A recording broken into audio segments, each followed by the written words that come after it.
Hello, listeners. This is Kat, and welcome back to Put Your Hands Up Podfics. This will be the continuation of Complicated Creation. This will be Part 13, Chapter 10, entitled The Friends You've Made Along the Way. Izuku comes to awareness slowly. He's been sleeping a lot, he knows. He's been so tired as of late, and he's comfortable and doesn't want to shake this softness off to face another day. This softness isn't real, but he'll cling to it as long as he can, and the smell of antiseptic cuts through the fog of sleep. The softness is suddenly an oppressive weight. The blankets pulled tight across his chest, coldness against his left hand, and a pressure that implies a bandage. The smell of metal. Mostly female voices drift in from the distance, and then the ring of a phone. Izuku will never forget those sounds, these smells, this feeling. His eyes open and confirm he's in a hospital bed. He's not restrained as he throws himself forward, yanking at the blankets, grabbing at the IV pole to shut off the feed of whatever they're putting into him. He doesn't realize he's keening, breath short and sharp and painful. Doesn't realize he's not alone as he reaches for the power to get out of here.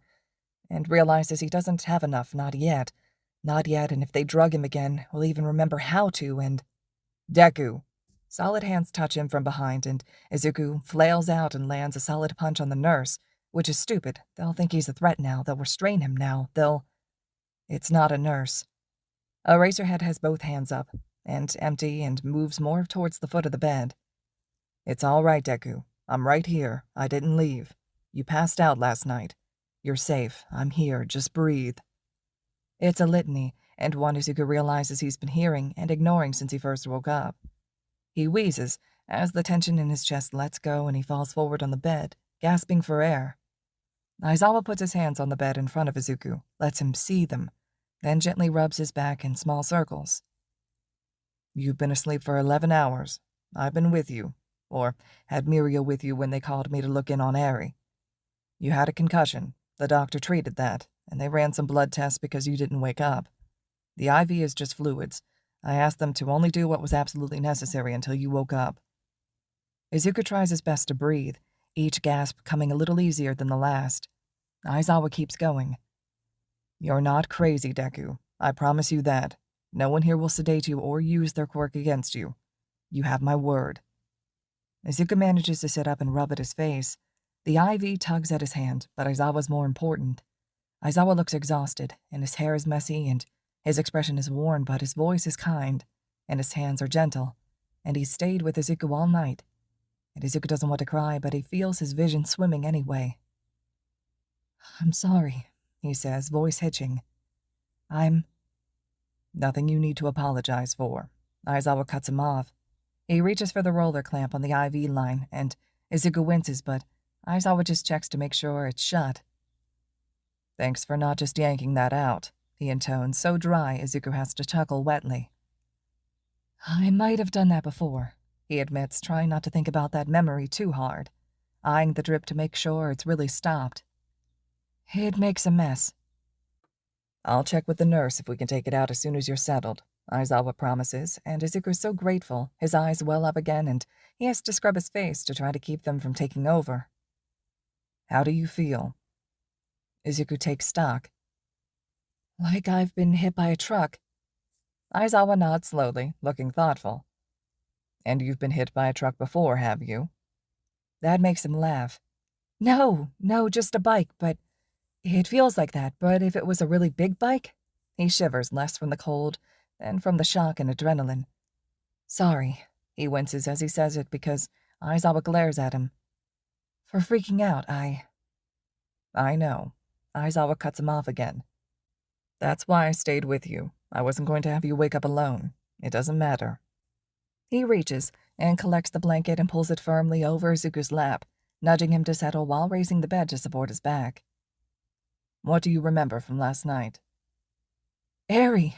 The memory hits him hard, and he's looking around, but there's no sign of any spirit nearby, and Aizawa puts a hand on his chest before he can try to get up. Is she all right? No wonder he's so tired. He'd poured everything he had into fixing her, warming her up, and it had felt like trying to melt a glacier with his breath. Stable, Aizawa says quickly. Her quirk hasn't flared up since you did whatever it is you did. I didn't fix it, Izuku admits, looking at his hands as they grip the blanket in his lap. It's really damaged, shattered. I've never felt anything like it. I have to do a lot more." He drags his eyes up and takes a breath, and does his best not to look away from Aizawa's gaze. "I'm going to have to keep helping her, for a while. I don't know how long, but I won't leave her like that." He doesn't want to seem ungrateful or pushy, but no one is going to be able to undo what was done except for him. "Tell me about it." Aizawa doesn't seem surprised at his declaration. "What's wrong with Eri's quirk?" Izuku winces. "It's been shattered. Everyone else has been. You and Sun Eater and Aravity, you were disconnected. Your spirit was there, and you were there, and it was like someone had just gone in with a knife and cut you apart.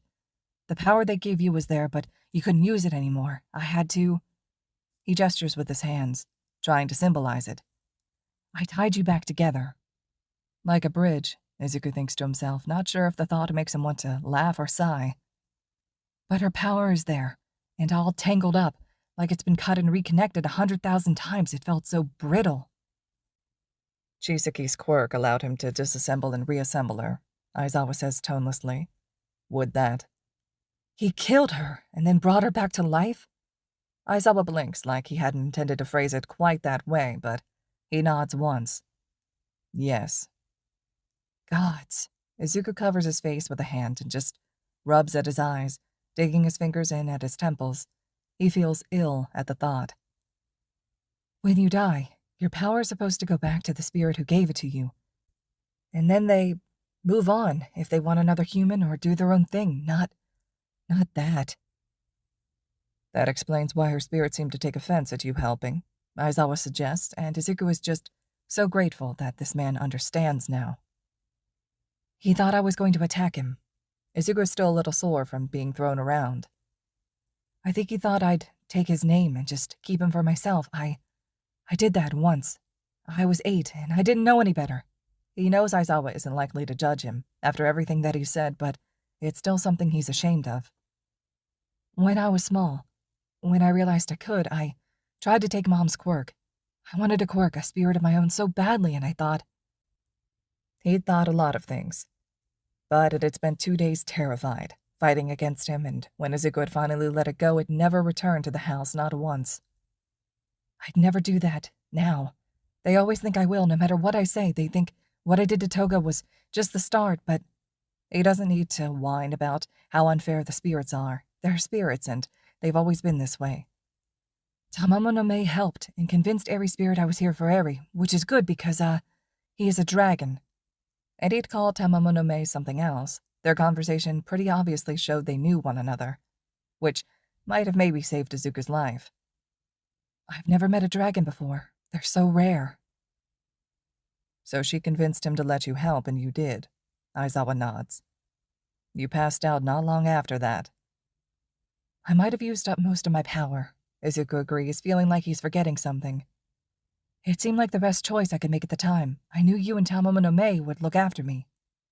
Aizawa looks at him in surprise. That turns into something soft, and he smiles, just a little, and Izuku feels his cheeks warm. "I'm going to have to do more for her, I think, at least a few more times.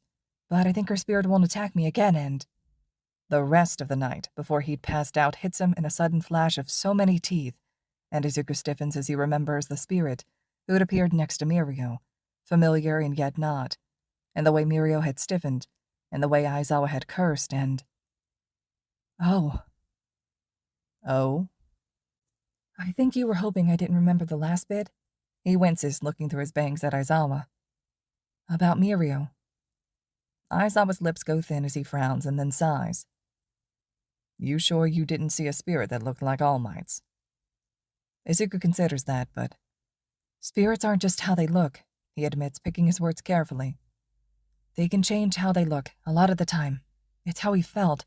I never met a spirit that had 2 humans before. Aizawa blinks in surprise at that, and then nods like Izuku's figured something out. "I can't say much about it," the man says, after a moment, shifting to sit at the foot of Izuku's hospital bed. "But Mirio is All Might's successor." Izuku thinks about All Might, deflated and small. He'd wanted to help so badly, but he'd been too late and so far away. He'd run away from the hero students at Kamino Ward in case they tried to chase him. moving into the spirit realm and then out again at a shrine in Hamamatsu. By the time he could make his way back, it would have been far too late, and so he made his way to Musutafu and camped outside Yue's walls instead, waiting for All Might to return to teaching. His spirit had been one of the most intimidating ones Izuku had met in appearance alone. A lion's body with scaled legs and taloned feet, a segmented tail like a scorpion, leathery wings it kept close to its body, and a lion's head with rows and rows upon rows of teeth. It had met him outside Yue's walls, aggressive and angry, and rebuffed him at first until Izuku had broken down. He would have given anything to save All Might, and said as much, and the spirit had finally taken pity on him and told him that All Might's quirk wasn't the thing that was broken. His body was. Izuku didn't have anything he could do to fix that. Izuku shakes himself from the memory and looks up at Aizawa. Maybe his spirit is looking after Mirio, since All Might retired? I've never seen it happen, but I don't know everything. And here I took you for an expert, Aizawa says with such a dry voice that Izuku grins. I wanted to wait on this, he continues, raising a hand to rub at the bridge of his nose. The plan wasn't to just dump Eri on you first thing either, but Mirio lost his quirk during the raid. The bullet that hit him was apparently a permanent type. The ones that hit us were theoretically short-term. Izuku winces at the thought of Mirio losing his quirk and remembers how he'd stood in the station and proclaimed loudly that he wouldn't help anymore. He'd been panicked, but it was so selfish. And then has to process the statement of short-term and how maybe none of this would have happened if he'd just waited it out. He might have to think about that more later because he's really not sure how to feel about it. There's more important things to focus on anyway. It's been more than a month since the raid, which means Mirio's been without his quirk for that long, which has to be terrible. Izuku tries to push himself off the bed, only for Aizawa to set a hand against his chest and push him back firmly. What do you think you're doing? Is Mirio here? He'd said something about looking after Eri, so it makes sense that he was by her room. He wonders why Mirio's spirit, or maybe spirits, aren't banging down his theoretical door. I can look and see. Problem child. Aizawa pushes him back again. You will do no such thing. May I remind you that you were unconscious last night? You gave us all a scare. You need to recover. Mirio has waited this long, he can wait a few days longer. But I might be able to help, Izuku protests, uncomfortable with the idea of just lying back and waiting. You may well be able to. I hope you can, in fact. But it can wait, Aizawa intones in a voice that, for the first time, actually invites no argument. You need to rest, unless you can tell me truthfully that you're completely back to your normal, whatever that is. Izuku looks away because Aizawa's right. He still feels hollowed out, even if he isn't exactly empty. Maybe not normal, he admits grudgingly. But I still need to help Eri. We'll talk about making a reasonable plan for that, Aizawa says, a little gentler.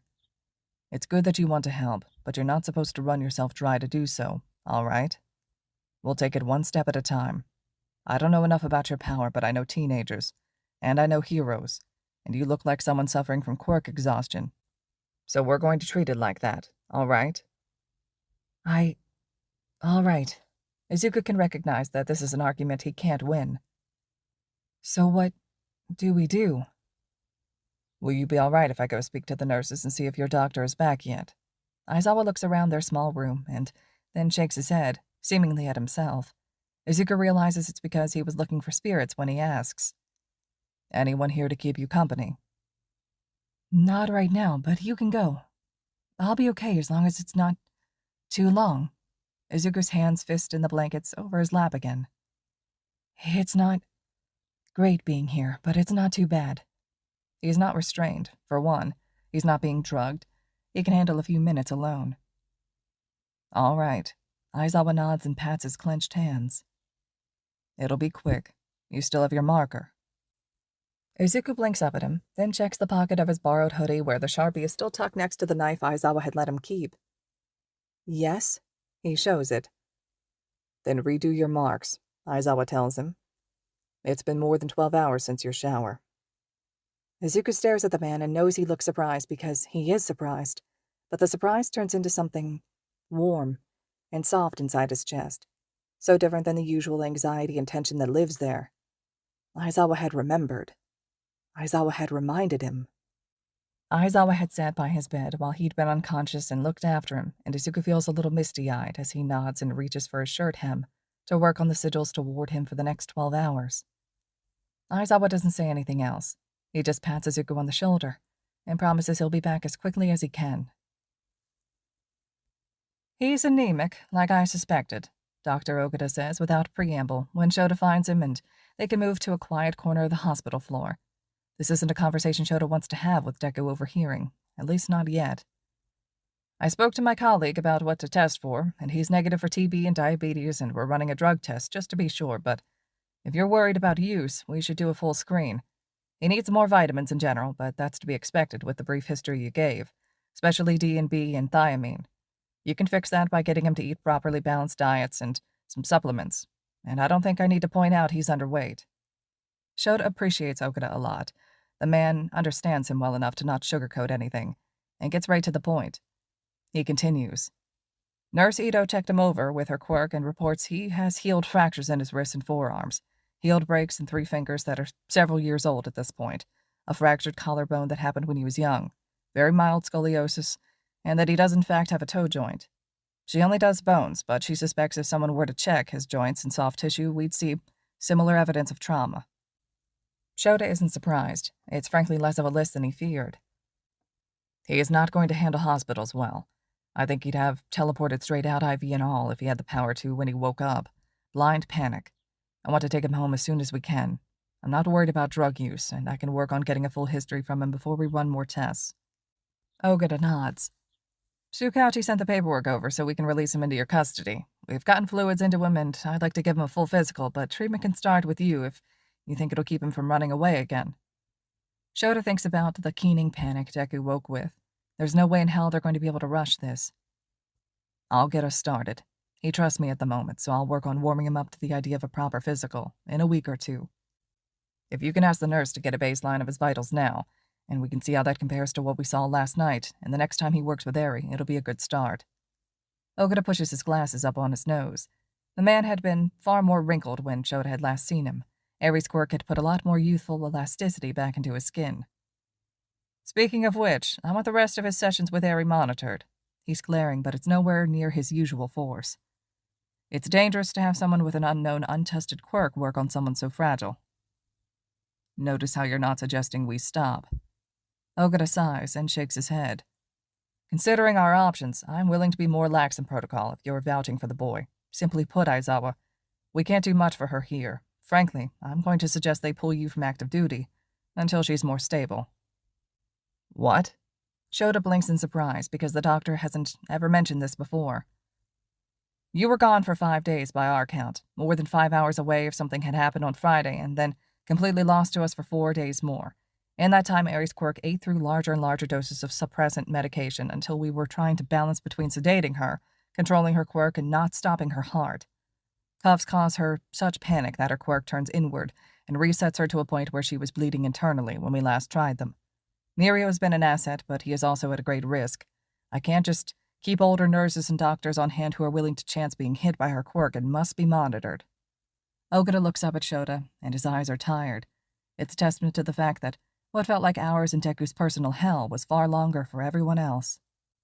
What do you suggest? Shota finds himself asking, even though he has a sinking suspicion to what the rest of this conversation is going to entail. Deku's curled on the bed with his knees high against his chest and staring at the door as Shota walks in. The way the kid instantly relaxes is both heartwarming and sad as hell, but he doesn't comment on it. Instead, he gestures to the nurse next to him. They're going to disconnect the IV, and I've already got your paperwork. You're going to be good to go. You look worried, Deku admits, even as he watches the nurse with a hawk-like gaze. She simply sets to work, rolling a cart next to the bed and reaching for Deku's hand, removing the tape and bandage, and then the IV, tisking at the fact that it had been clamped shut in advance, but says nothing. She moves to take his blood pressure, and Deku thankfully lets her without complaint. I believe the line you would use is that things have become complicated. But I'll explain on the way. We're going to be escorting Eri to UA. We are. Deku sits up straighter, as the nurse presses a stethoscope above the cuff. Is she all right? Stable, Shota says, which isn't a yes, and Deku frowns in a way that suggests he knows that much himself. Thankfully, the kid doesn't fight him. The nurse gets the rest of his baseline readings that will go into the scant file they've started on Deku that will hopefully help Shota look after this kid properly. And then she rolls the cart away after making Deku promise to listen to Shota and not overexert himself for at least another day. Deku looks frighteningly confused as she leaves, right hand covering the bandage on his left, and quiet as Shota comes up to the bed. "You all right, problem child?" Deku nods and looks up at him with an uneven smile. "Been a long time since, I'm just used to nurses being a bit more." He doesn't finish the thought, and Shota doesn't need him to. "Tell me if you're not up to walking and we'll get you a chair," Shota says rather than pressing, but Deku gets up to his feet and seems more stable than he'd have expected. "Really, I'm okay," he says, hands instantly hiding in the pockets of Shinso's hoodie. "I don't have a lot of power, but that's not directly connected to me being able to be normal, I guess." "Something we can hammer out when we get home," Shota agrees, setting a hand across Deku's back and guiding him to the door. Better to keep them moving now, but "We'll be riding with Mirio," he adds before they're out. "For now, don't mention his quirk or what it might look like. That's a conversation he needs to have with you later in private. All right?" "Sure." Deku shrugs under his hand. "I can do that." "Thought you could." Shota agrees and decides the rest can wait until they're on the road. The doctors move quick. Ogata's set up matters with Yue, Nezu, and Shizenji before even speaking to Shota, and so they follow as his sleeping area is bundled into an ambulance with a nurse, Mirio sitting up front with the EMT driving, and Shota and Deku strapped into fold-out seats in the back across from the nurse. "Any company with us?" Shota asks as the doors close and Deku spends time just staring around at the interior of the ambulance. "No." Deku shakes his head. Makes sense. He'd mentioned spirits didn't like vehicles much and tended to just follow along with their human.